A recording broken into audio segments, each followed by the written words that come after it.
आस आस कोई अरमा हो जो खास खास आशाएं, हर कोशिश में हो बार बार करे दरियाओं को आर पार आशाएं, तू उम्मीदें हंसे। T M plus N, T M minus N, M plus N में पद कैसे लिखेंगे बताओ, बोलो। A plus M plus N minus 1 into D. कौन सा सूत्र लगा दिया, वो एनवें पद का सूत्र, ठीक है। और इसको कैसे लिखेंगे बोलो, A plus M minus 1 into D, ठीक है। तो मैं यहाँ सूत्र लिख देता हूँ। एनवें पद का सूत्र होता है कैपिटल आर। हाँ, एन में पद का सूत्र क्या होता है, ए प्लस एन माइनस 1 इंटू, उसका यही होता है ना एन में पद का सूत्र, जल्दी बोलो। ऐसा, ठीक है ऐसा। अब सुनो, ए और ए कितने हो गए, 2a, और ये डी कॉमन कर लो इकट्ठे में, M plus N minus 1, M minus N minus 1 D, ठीक है ऐसा। तो ये 2a और ये n से n काट दें, और जो हो गया 2m माइनस 2 इंटू डी, ठीक है क्या। अब 2 पूरा कॉमन ले लो, तो a plus M minus 1 into D. इसमें कोष्टक वाली संख्या को क्या लिख सकते हैं, m में पद लिख सकते हैं ऐसा। जे n में पद का सूत्र है, तो n की जगह क्या आ गया, यहाँ m आ गया, तो इसको बोल सकते हैं m में पद। और जे अपन को सिद्ध करना था, RHS एंस प्रूफ। चल बता दो।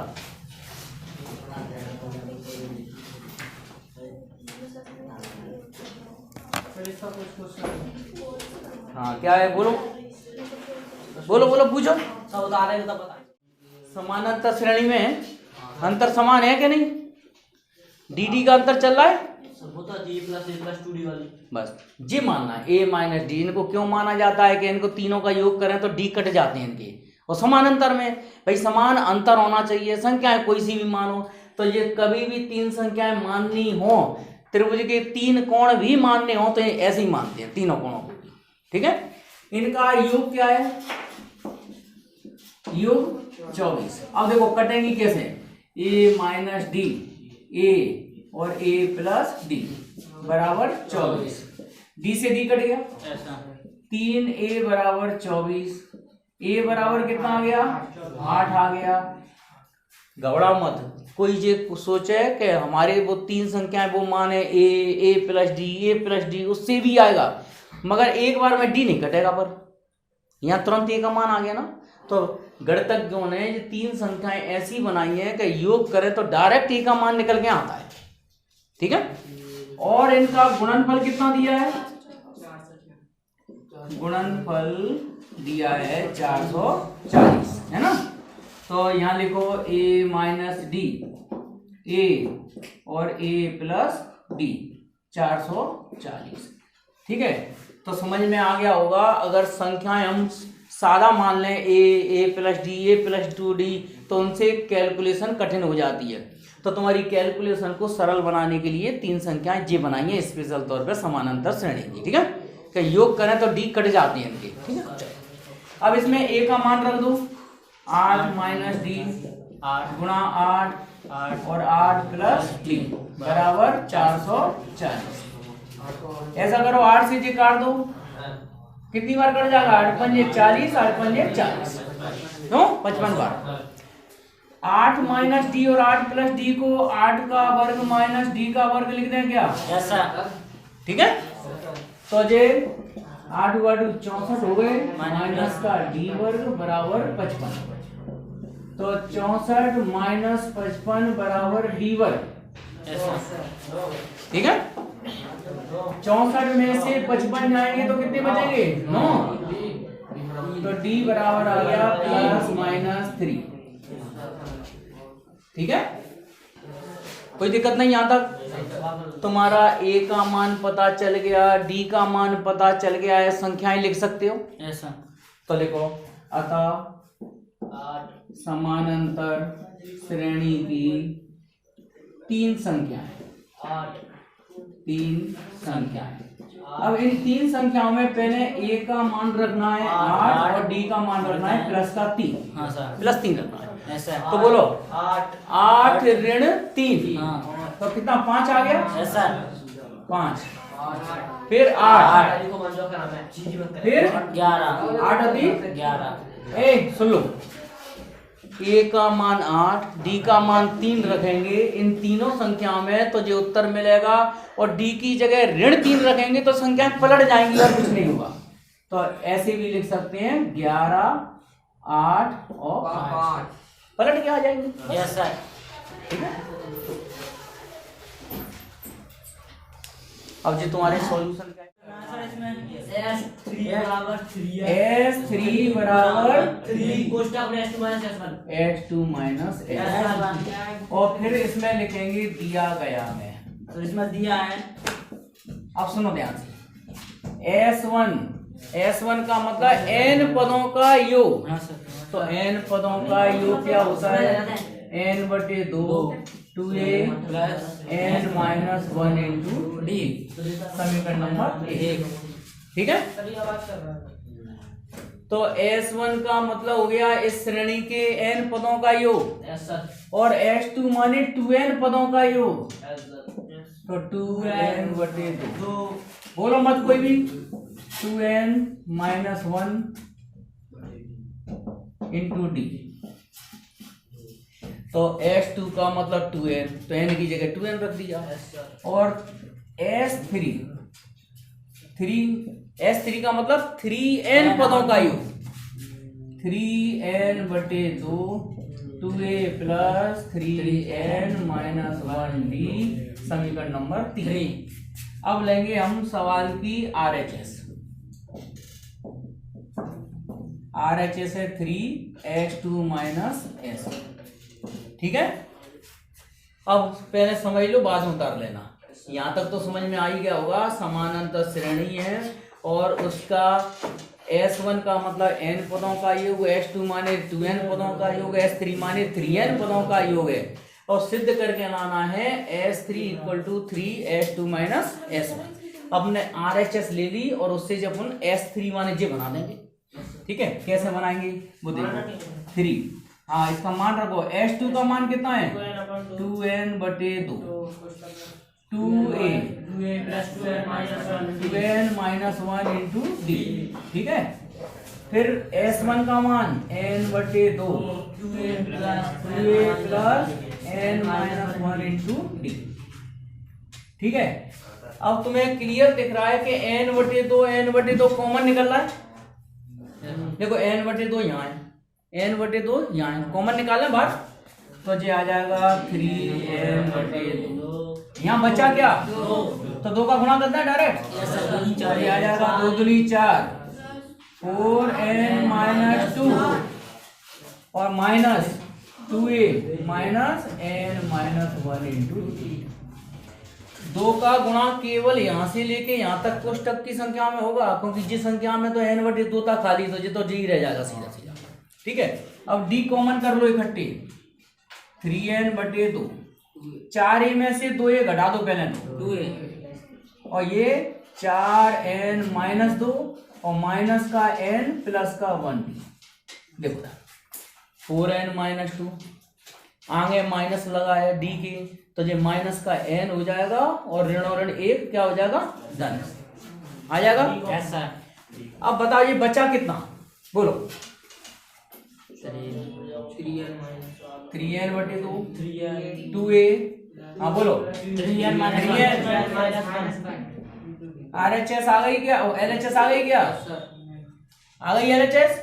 S3 लिख दें इसको समीकरण 3 से, यस सर, बराबर RHS। हाँ तो मैं नहीं कर रहा हूँ। चल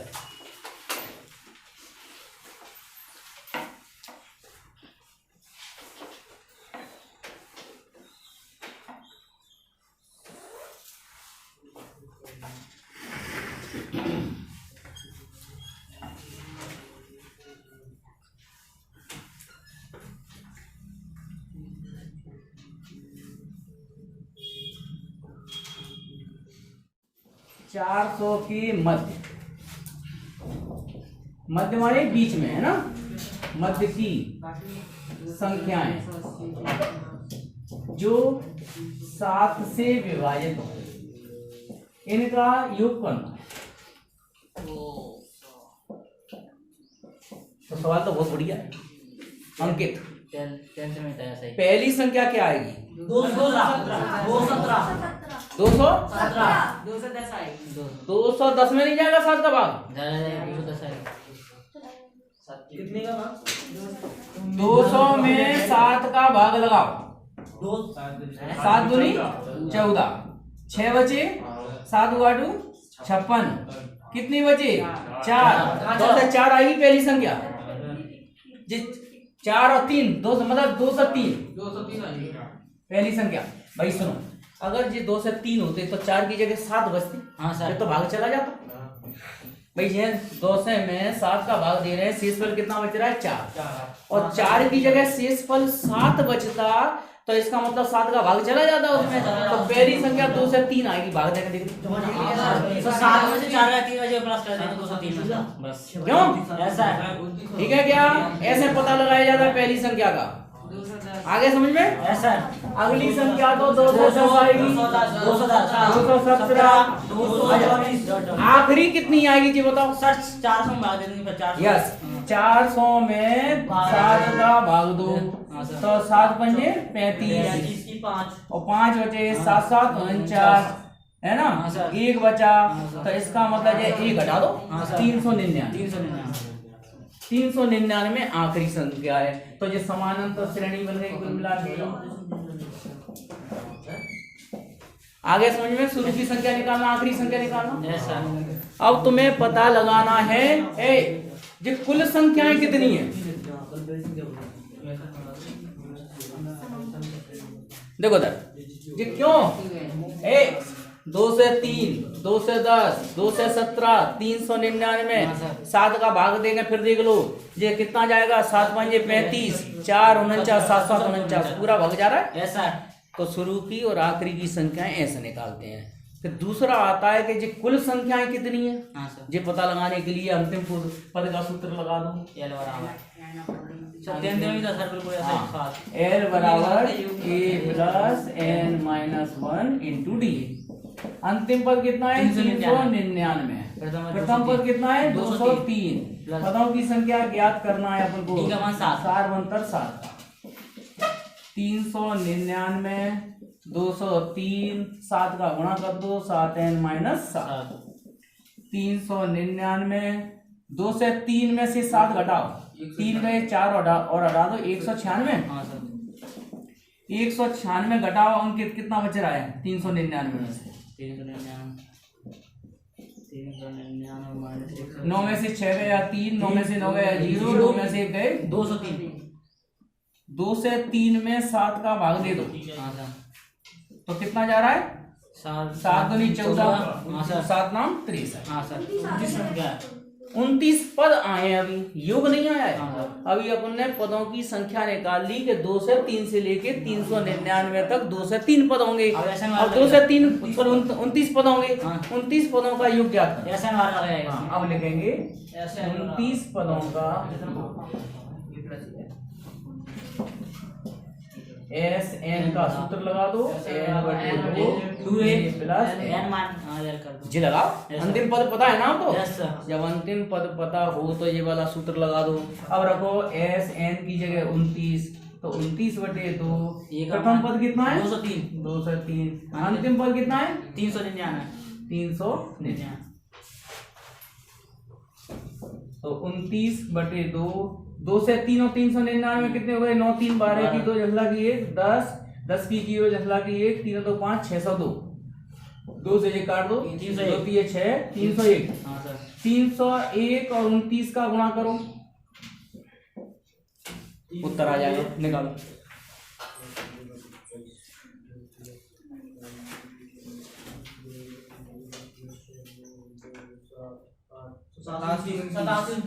सतासी 29। भाई यहाँ क्यों छोड़ दिया जाता है? यहाँ की बात तो मान लो संख्या बदलना है, कुछ करते हैं तो गुणा भाग तो तुम्हें करनी पड़ेगी।